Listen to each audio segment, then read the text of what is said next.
Dave, an electric first half, professional second half.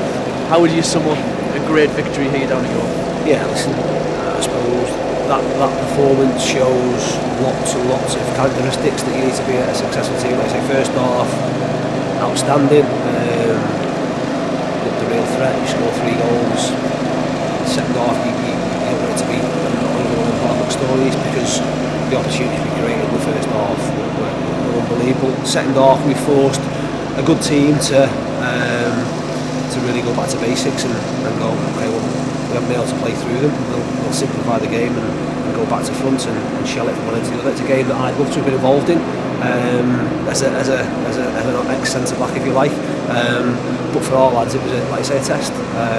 Real test for Tyler and Cass, who have come from 23s football, but a real test for, like I say, all the back four and the midfielders who are having to do jobs that probably isn't the strongest part of the game.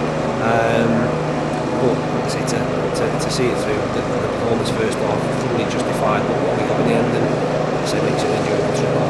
See, especially that first half, there's not really any negatives to take away from it, apart from the fact that we could have been 7-0 up, and obviously we did concede that goal. How disappointing was that for you, going especially half time? Yeah, rubbish game, and I hate football. They're the sort of moments that you don't wonder why you do it. You're thinking 3-0, you get the goals for half time. 3-0 becomes a game of management. What we've done, I'm sure, a little bit of naivety of ours, and it's meant the second half was still there to win the game still. But what we said at half time is that regardless of the fact that we've missed chances in the first half and the game should be over, we can't be thinking from our perspective that we need to go away from home or at home and score four goals to win a game. So whatever you do as a defensive unit, you've got to back yourself to not concede and know that, again, regardless of what they did through, like I say, through the kitchen sink arrows, that we get opportunities going the other way. Them moments that we had going the other way, if you take one of them chances, then potentially the game's done. But no, we have to dig in there, and like I say, that'll be especially the young ones, that'll do them the world of good, because it's like Tyler and Lewis, especially over that side, the majority of stuff was diags onto Big Quigley, and they had to go and deal with that, which, like I said, they did outstandingly well. And even when they did win first balls, we put ourselves in position to win seconds, we put blocks in the way. Henrik's come in and helped out when he's needed to. Like I say, a really pleasing result and pleasing performance, because it's not from my perspective. Like I say, we spoke a little bit about adversity, and you can look at things in different ways. We've not scored goals in the last couple of games, or you can go, we're playing away from home. We've won our previous 2 games away from home, and we've now won 3 out of 3 on the road. So listen, you look at things in different ways. It's the next game for us. It's great to win. It's important now that we go back on Tuesday. Just wanted to mention, obviously probably not your most natural striker, but he really offered us something different today. You know, how impressed were you up top on his own, already linking, Molyneux and Donaldson into the game? Yeah, listen, when you come here, you've got no choice. They're playing away, certainly normally with a diamond in midfield and have an overload. So at times you have to accept that they'll have the ball, and then depending on what they do, again, obviously Dickinson, the left back, was missing for them, and Burke played, who was more advanced. But if they go in advance there, we thought that we could get Moles, certainly that side, the other side of them, and like I said, that were the treat in the first half. We looked a huge threat on the counter attack. Obviously scoring after 2 minutes, and the game should have been done by 15 minutes really, with the opportunities we created.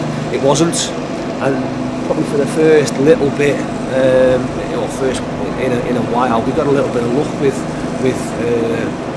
the goals. And again, the second goal's a good pass through, but takes a little deflection, puts Gav in. It's a great finish, and then the third goal, Fergie will be telling us he meant that pass, but he's probably closer to breaking his ankle and scoring, and Tyler was brilliantly to put the ball away. So listen, really pleasing, and like I say, gets us going again, and hopefully winning football matches breeds confidence, and for some of them in there probably needed it. You've got to keep believing and keep improving, and the goal just prior to half time is that little thing. They're the marginal things that can really affect things, and like I say, hopefully we can learn from it. Just finally, it's been so important that we bounced back. You know, as the fans have been really looking for a bounce back. But how important is it that we now take this into Tuesday night? Because go to Tuesday night, obviously this performance doesn't count for anything if we don't go and try and get that right result. No, of course it does. Football moves on quickly, so as much as, like I say, we'll enjoy the trip home, all of a sudden 6-7 hours, I can say it doesn't feel as long. It certainly will feel as long, but football is encompassing to every player, every member of staff. Of course, it affects your weekend. We hate losing. I'm miserable as anything. So, like I say, to be able to go home, not celebrate it, but certainly enjoy our win, and spend time with family and things tomorrow is the one thing you want to do. Just on that note, again, it's my nephew's birthday today. He's 7, so I know they've all been at home watching the game. So happy birthday, Ollie, and I'll hopefully be around to see you tomorrow. Brilliant. Thanks very much, Dave. Cheers.